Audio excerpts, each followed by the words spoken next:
2024 is shaping up to be a monstrous year for college athletics. You'll go from 4 teams to 12 teams in the college football playoff. The Big Ten is adding USC and UCLA. ESPN is now going to be the sole TV provider of the Southeastern Conference.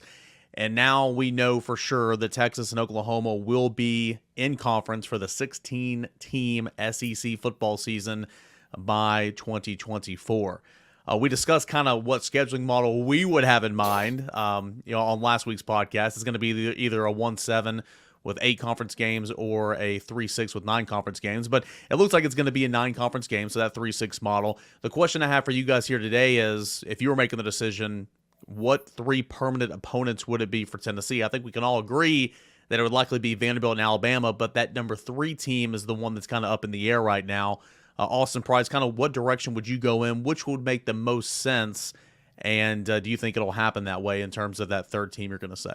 Well, I think the conference is tasked with trying to balance things out. And inevitably, that's really a losing proposition, because you're inevitably going to have teams that are upset. Like Auburn, their biggest 2 rivals are the best 2 teams in the league. So that's a blow that you're playing Georgia and Alabama every year. Welcome to Tennessee's schedule for the last forever. It'd be interesting to see who they throw them a bone with their 3rd team. Is it a South Carolina? Is it a Vanderbilt? What do they do? Is it Mississippi State? As for Tennessee, everybody's going to lump Kentucky in there as the 3rd team, and I see that. It probably makes the most sense. But I could see them also throwing a South Carolina in there as well. But it just makes sense. Kentucky, Vanderbilt, and Alabama for Tennessee. But again, when they're trying to balance this stuff out, Hubbard, there's no exact science. Now, if Tennessee were to get Kentucky, Vanderbilt, and Alabama, then I think that's a real win compared to other teams in the league. Yeah, I mean, I think Greg Sankey's out there saying that, they're going to try to protect some things, but understand too that doesn't necessarily mean that every rivalry is going to be protected. So what does that look like? We'll have to see. I don't think there's anything about divisions. I think divisions are definitely going away, and I think it's going to be the 6-3 ultimately, because, Rob, I don't think there's going to be enough schools who are going to say, hey, let's play an 8-game schedule. I think TV and everybody involved there is going to say we need a 9-game conference schedule. So I don't think an 8-game schedule is a remote possibility. I mean, how could you not, Brent? If you have a 16-team mega conference, how could you not play another conference game? I agree. Totally. I know some schools have said they don't want to do that, but I don't think that's going to matter what they want to do on that one. Yeah, I don't blame them. And if I'm ESPN and stroking the check that I'm stroking for the SEC, I want more inventory. I want those 9. I want everybody playing 9 conference games. And it's like Eric said, if you're expanding the league, it just stands to follow that you're going to expand the number of conference games you play. Greg Sankey. Go ahead, Austin. No, go ahead, Eric. Greg Sankey appeared on ESPN Radio Friday morning, kind of after this news was public later on a Thursday night, and said they hope to kind of have a plan moving forward. 8 games or 9 games, 1-7, 3-6, permanent opponents. Kind of hopes to have all that resolved by the time the spring meetings get here in Destin on Memorial Day weekend. That way you can kind of start making some plans moving forward. It'll be interesting to see exactly what happens. Rivalries are a big part of it, Austin, as is geography, as is equality.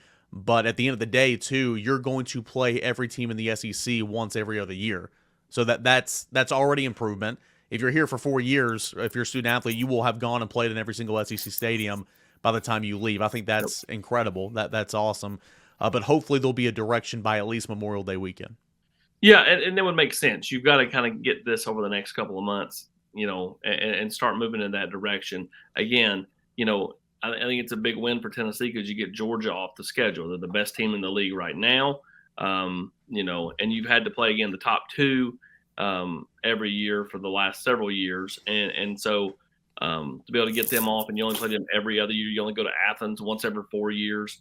To me, that's a real win. Again, you're not going to lose everybody. The whole 1-7 model where Tennessee gets Vanderbilt and and that's it. Like I don't think that was ever going to happen. 6-3 makes the most sense.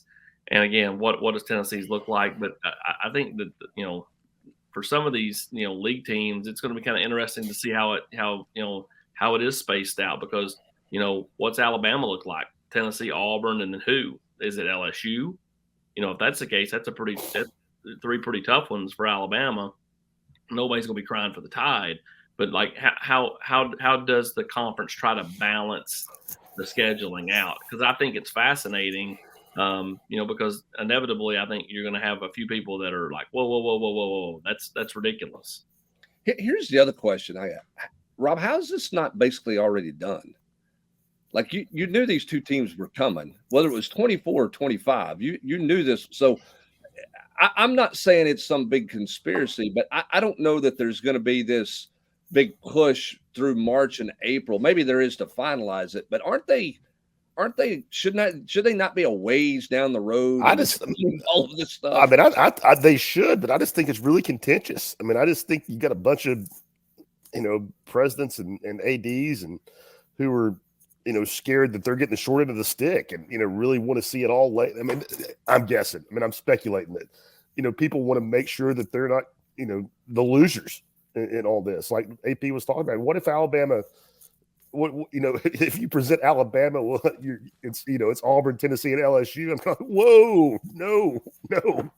And, if Tennessee has Alabama, Kentucky, and Vandy, I mean, and I'm just throwing, I mean, I'm sure there could be 15 examples like that out there. I mean, I just think you have a lot of opportunities for people to think that they are getting the bad end of the deal. And we all know that that's going to cause arguments at that level. I think the real loser in this deal is Kentucky, especially Mark Stoops, who's got that nice contract where, getting to 8 wins, not real hard. All of a sudden you had a 9th conference game. You put Jeff Brom at Louisville. Getting 8 wins gets a little more tougher.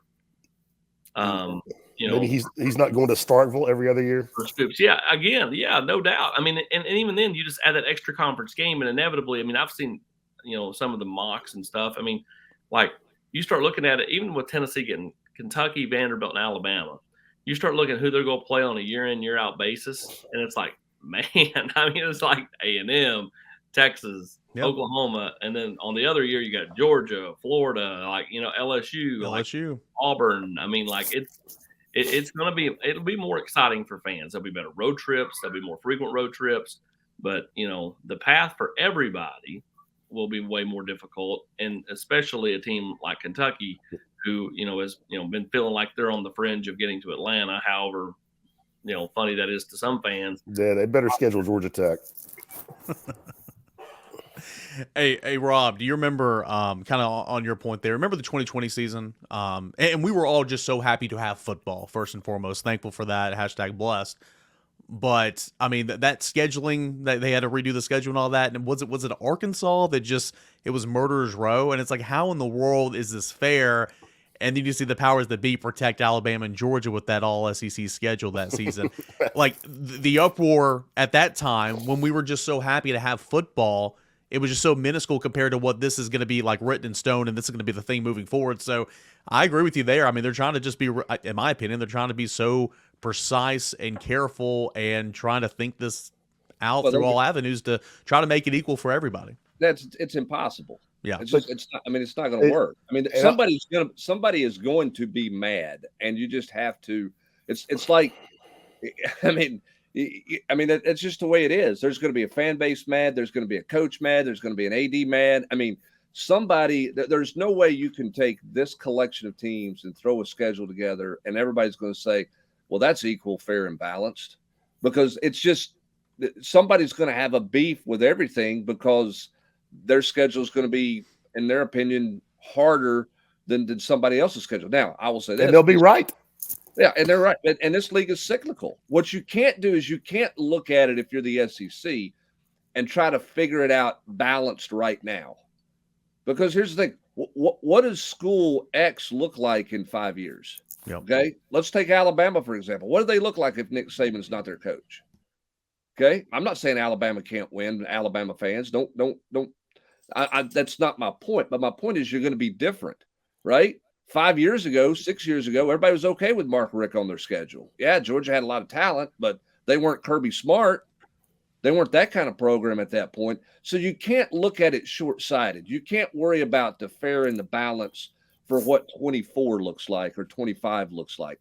These are long-term decisions that you're making, which is why I think you got to protect rivalries, and I think you've got to be smart about it and not get caught up so much in, wow, these teams are really good right now. Because, hey, newsflash, there's a lot of people that would have taken Tennessee on their schedule the last 10 years that didn't want Tennessee on their schedule in the 90s or the early 2000s. It's a cyclical cycle. I mean, you're going to go up and down. Everybody in this league has proven through time that that's what happens. Hey, thanks so much for watching the video here at Volquest on YouTube, the leading source of University of Tennessee football, basketball, and recruiting. Be sure to check out our latest video right here and our latest live show right above it. All that at Volquest.com and Volquest on YouTube.